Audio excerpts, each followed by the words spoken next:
হোক আপনি Argentina, Brazil, Portugal কিংবা স্পেনের ফ্যান, আপনি যদি একজন পিওর মুসলিম এবং বাংলাদেশি ফ্যান হয়ে থাকেন, মরক্কোকে আপনার সমর্থন জোগাতেই হবে।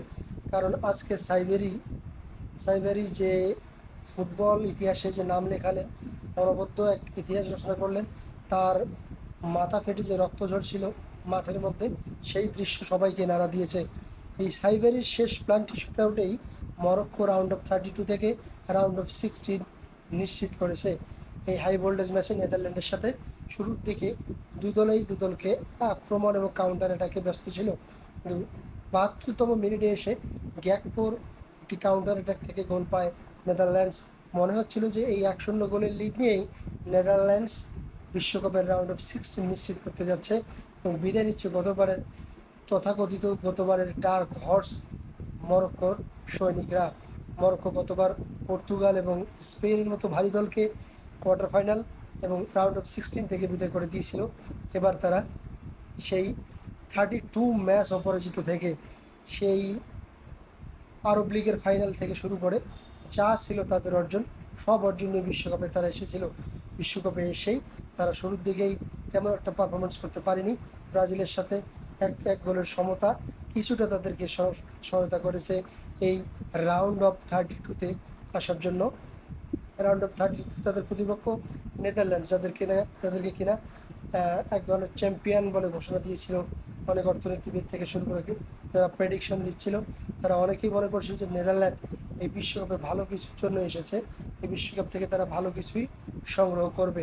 তবে আপনাদের একটা কথা বলে রাখতে চাই, সাইবেরি যে কাজ করেছে, সাইবেরির রক্তঝরা জার্সি রেফারি খুলে ফেলার নির্দেশ দিলেও তাকে মাঠ থেকে বের হয়ে যাওয়ার নির্দেশ দেয়নি এবং এই সাইবেরির শেষ প্ল্যানটি শুটআউটেই মরক্কো জয় পায়।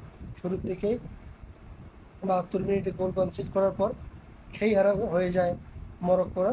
এবার 90+1 মিনিটে একটি ক্রস থেকে হেডে গোল করে সমতা নিয়ে এসে বাদ ভাঙা উল্লাস। 30 মিনিটের এক্সট্রা টাইম, গোল শূন্য ড্র।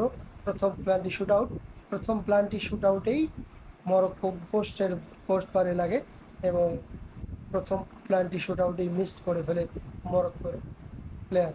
এরপর দ্বিতীয় শ্যুট যখন মরক্কোর প্লেয়ার নিতে আসে, তখন দ্বিতীয় এবং তৃতীয় শ্যুটে গোল করে, কিন্তু পক্ষান্তরে নেদারল্যান্ডস লিড নেওয়ার কথা ছিল। নেদারল্যান্ডস প্রথম শ্যুটআউট থেকে গোল করে, দ্বিতীয় শ্যুট থেকে গোল পোস্টের বারে লেগে তাদের ভাগ্য সুপ্রসন্ন ছিল না, মিস করে। এরপর আশরাফ হাকিমি যখন চতুর্থ শ্যুটটি নিতে আসলেন, তখন মনে ছিল যে এই গোলটি যদি করতে পারে, তখন লিড ছিল হচ্ছে আপনার। 4 নম্বর প্ল্যানটি শুটআউটে নেদারল্যান্ড মিস করার পরে 4 নম্বর প্ল্যানটি শুটআউট মরক্কোর হয়ে আশরাফ হাকিমি নিতে আসলেন।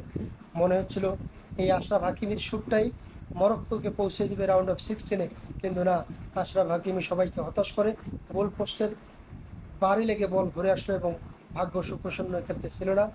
সর্বশেষ বলটি যখন হাতে তুলে নিল সাইবেরি গোল করলো এবং বাদ ভাঙা উল্লাস। মরক্কোর এই অকল্পনীয় জয় তাদেরকে পৌঁছে দিল রাউন্ড অফ 16-এ। তারা কতদূর যাবে বিশ্বকাপে সেটা দেখার বিষয় নয়। একটা মুসলিম দেশ হিসেবে, আফ্রিকান নেশন হিসেবে, হিংস্র বাঘ হিসেবে তারা বিশ্বকাপের অন্যতম কন্টেন্ডার হয়ে দাঁড়িয়েছে। আপনারা যারা বিশ্বকাপের বাকি ম্যাচগুলো এনজয় করবেন, অবশ্যই মরক্কোকে চোখে চোখে রাখবেন। এই একই সাথে মুডন স্পোর্টস 365কে সাবস্ক্রাইব করে রাখবেন। ক্রিকেট, ফুটবলের নিত্য নতুন আপডেট পেতে বিভিন্ন আড্ডায় আপনাদের সাথে আছে আমি মুজাহিদ।